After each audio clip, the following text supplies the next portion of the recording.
Hiya gang, ladies, gentlemen, non-binary people, makeup enthusiasts, Deepak Chopra stannies, welcome. If you're interested in how to do this look, or if you're interested in the book, please keep watching.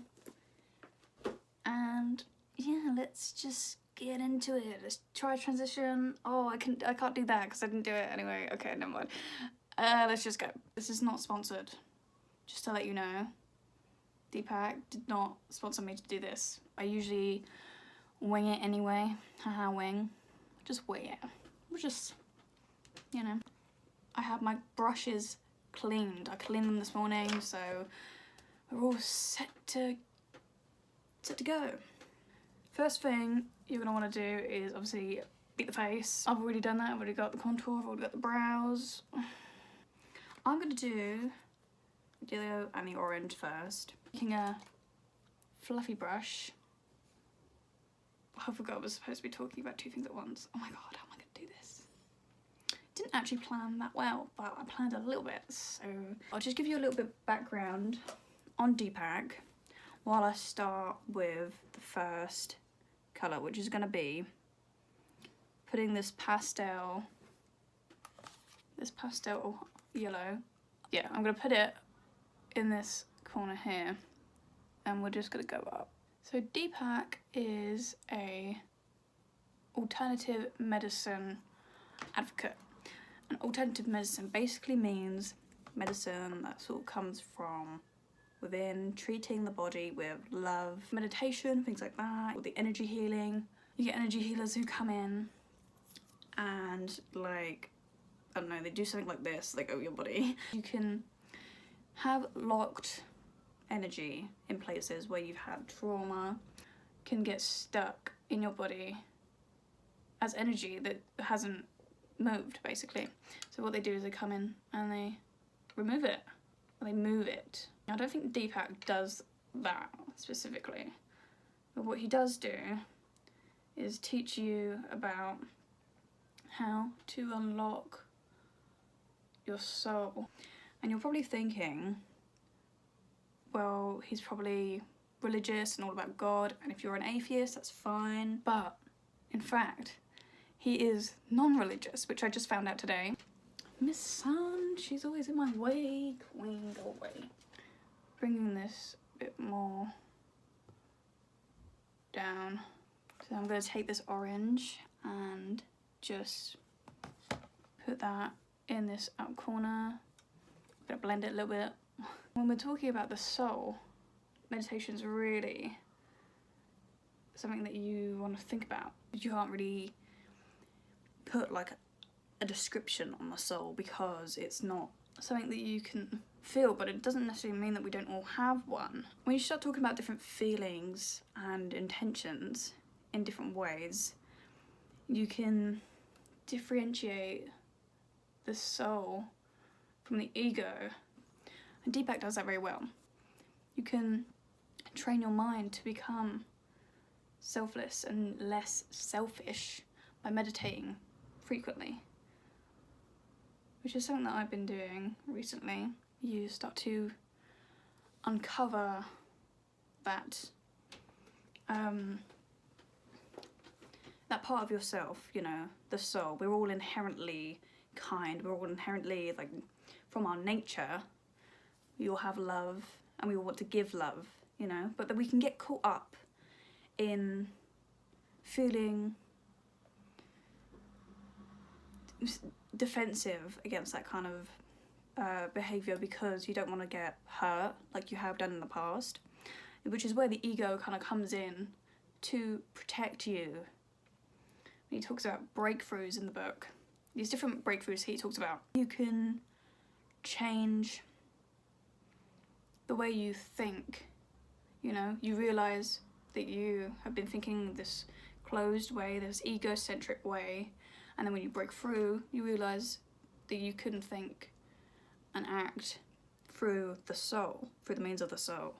So anyway, what I've done at the moment here, if you can see that, done, is putting the orange over here, yellow's here, and I'm literally just doing half and half. I'm just filling the space out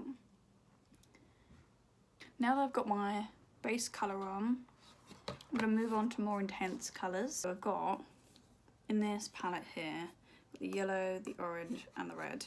Sort of make more, I don't know, put more of that colour on and make it more stand out, make it stand out more. So for that I'm going to take this brush here. I'm a real YouTuber now. The book is split up into 2 parts. First part is called Reinventing the Body, and second part is called Resurrecting the Soul, hence the title that is on there.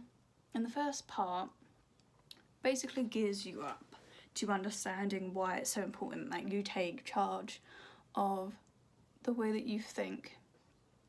One of the things that like stood out to me when I was reading it, and this chapter I read to almost everyone that I think needs to hear it.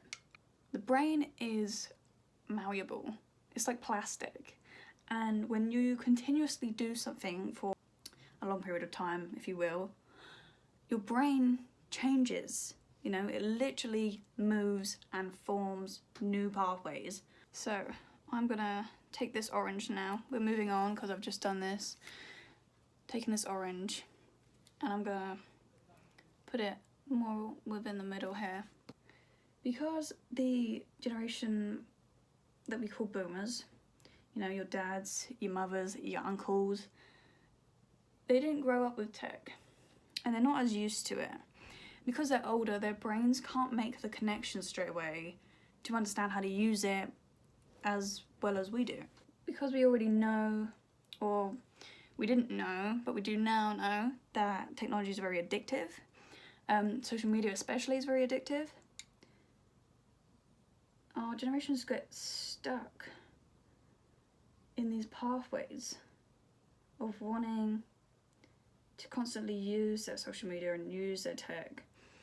And in the brain, that makes for really fast working connections. But spend a lot less time interacting with our families and bonding with our families.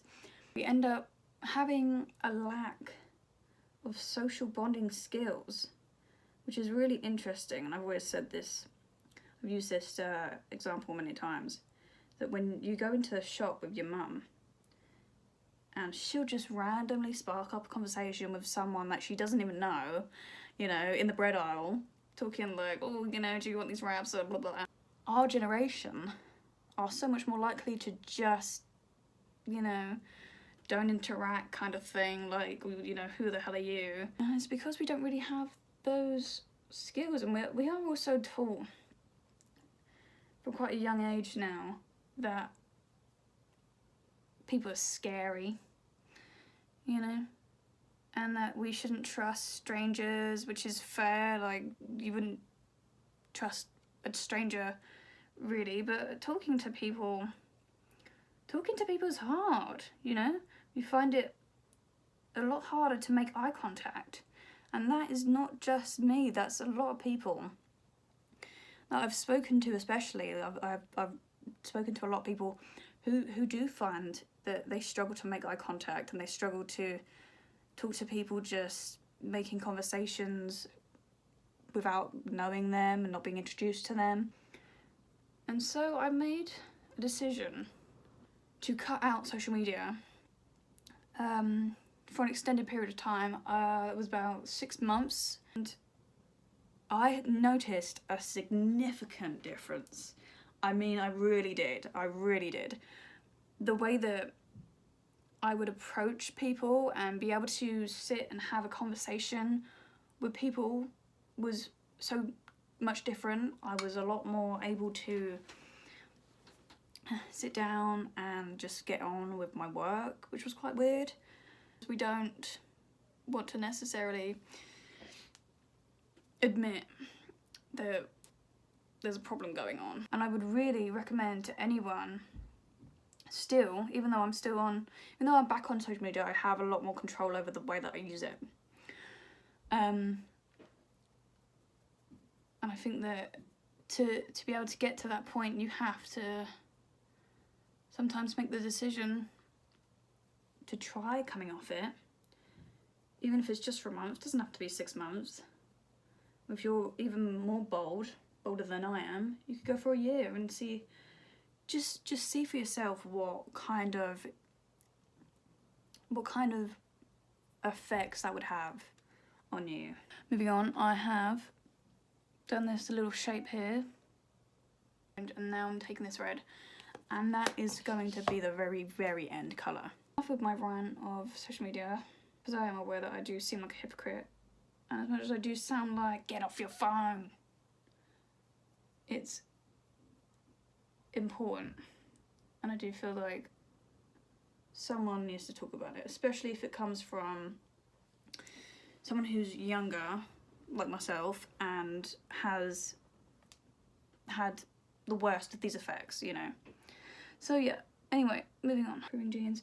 Oh, that was quite interesting. He spoke about how the way that your thoughts impact the way that your genes are.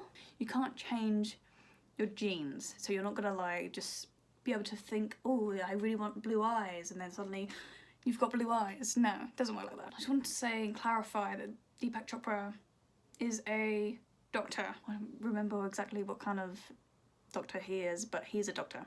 You can have genes, different kinds of genes, different cancer genes as well. We're talking specifically about those kinds that can be turned on or off.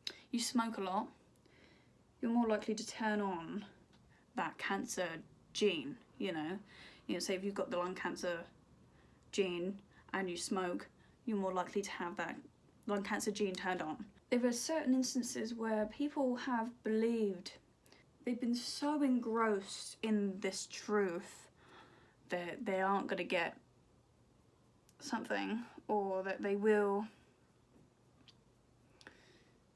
get something, that they've actually turned that gene on and off, which is a really crazy thing to even just think about, you know. Okay, so I've got this going on here. Let me try and get some better shots for you. It's just been slightly, ever so slightly blended by bringing it forward very lightly with these light strokes like that. Oh my god, oh my abs kill.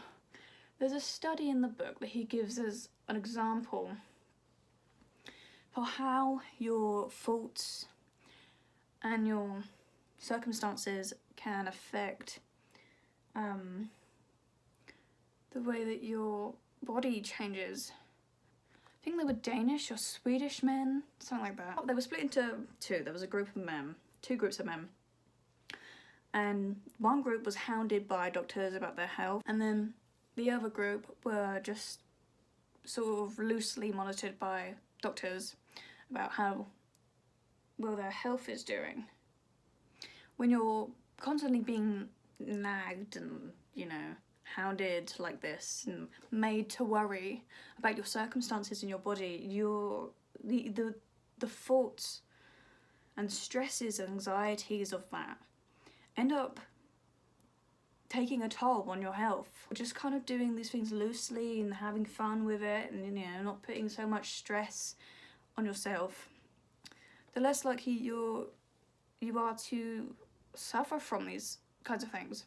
The stress behind anxiety, the stress that anxiety causes on your body, I know this especially from my own experience, is unbearable. It's unbearable. That only happened a little while ago, a short while ago, and now I feel a lot better. I feel a lot more in control of my health, but I'm still not overly healthy, you know. I'm not only eating like lentils and shit like that, like, no. And I started meditating. Because of Deepak. I bought another book and he said to meditate for an hour a day. So I've been doing 30 minutes in the morning, 30 minutes in the evening. You're learning to control the thoughts, and you're learning where the thoughts come from, and you're learning about how your ego comes in, and will try and defend you and try and save you from these attacks in these different ways. But when you meditate, you're actively telling that ego part to shut up, go away, we don't have time for this right now, we need to sleep, we need to relax, you know? And you just silently sit there and understand that you are not your fault. Like if you're trying to become more disciplined, or you're trying to be more relaxed and carefree and like stress-free, or if you're trying to be more positive, you can actively do that with meditation. I can tell you that I do feel a lot more relaxed. I can tell you that me now, from me a couple weeks ago, completely fucking different. It's like, I don't even know that girl, like who is she? I've never seen her before in my life. And we're gonna put that underneath. Oh. If you're not spiritual, fine, you know, but don't knock it. Don't knock it before you've tried it, before you've read it, before you've even looked into spirituality. Don't think, oh, you know, I could do without it. No. Like I said, he's not religious. It's not that kind of thing. Go on Netflix and watch the Headspace Guide to Meditation. I promise you that is really good. You just watch 1 episode a day. There's like 8 episodes, so that's like 8 days.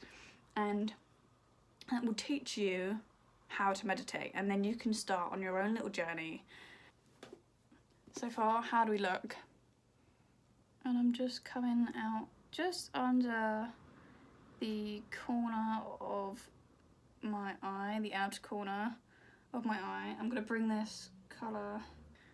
We're making a shape sort of like a triangle. I'm going to end up going over this with black eyeliner, I think.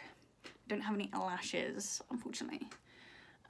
This is what I'm going to do here. I might put some more back on if I need to, but at the moment, this is what I've got. Like, this is the base. Okay. I think we will move on to eyeliner now. I usually outline what I want to do with eyeshadow first, and then I go around with black liner if I need to make it a little bit more defined. So there we go. This is the start of the outline. You're starting to see a little butterfly now, aren't you? You're like, oh, okay.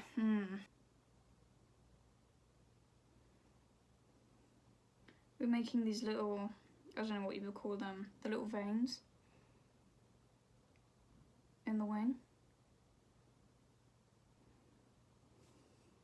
I think as well, I'm sort of just plugging this book because I feel like it was really good for me as a beginner, and I know a lot of people, especially those who are watching me currently, who are very spiritual, and they do want to tap into that more, but it's hard to understand because a lot of this is metaphorical, because you can't obviously give a name to the soul, or you can't describe it. Deepak is very good with words, and you will understand it with him. So I am making these slightly different. Usually I go quite precise, but today's not that kind of day. This is what I've done so far.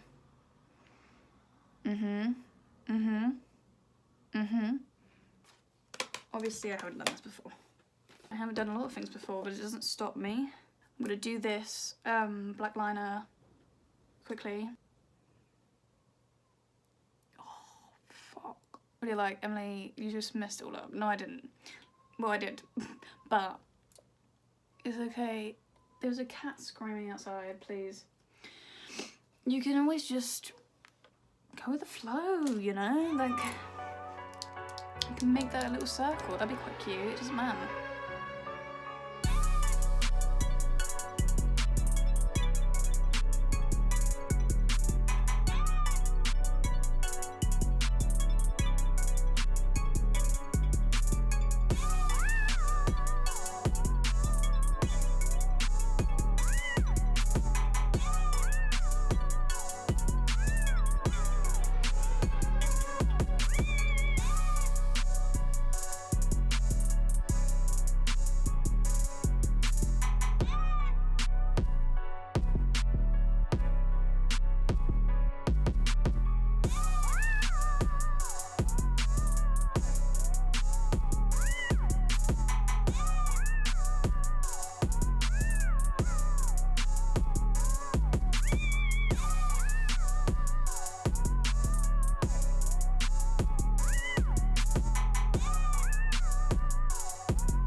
I'm loving this. I'm literally loving it.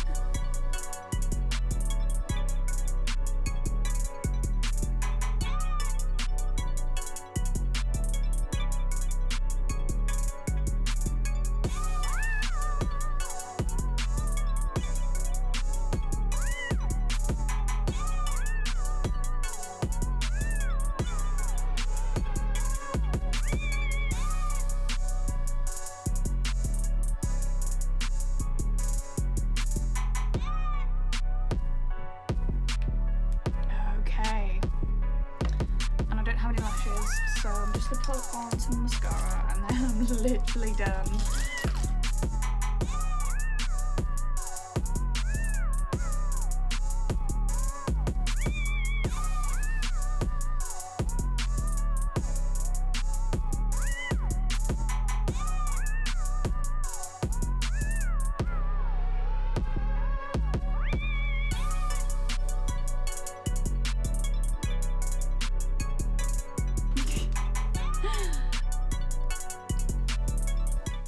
So there we go.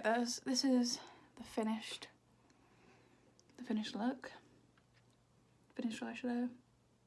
If you don't want to pair it with a lip that is this bright, then don't, because honestly I wouldn't go for this usually, but I don't know, it's sort of stunning, so you know, and I'm gonna ruin it now by being able to see. Yay! Okay, cool. So this is the look. Thank you for watching. If you enjoyed this video, give us a thumbs up, subscribe down here. Comment if you didn't like anything, or if you did like something, let me know, please. I'd love to know. And if you do recreate this look, please tag me on Instagram. Also, I don't know whether to keep doing these kind of like talky videos, you know. I wanted to try something different. I wanted to do something a little bit more, you know, you have a little bit more insight into who I am now, which was the goal, I guess. Yeah, and I hope you enjoyed learning about Deepak. I don't know if I explained everything that really well. If you end up getting a book, if you decide, oh, you know what, this book sounds good, I'll tell you again. We got Deepak Chopra, Reinventing the Body, Resurrecting the Soul. So this is the inspired look. Oh my god, hello, thumbnail. So, yeah.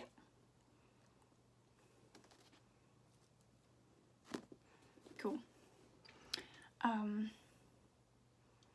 Thank you. I'll see you next week. Bye.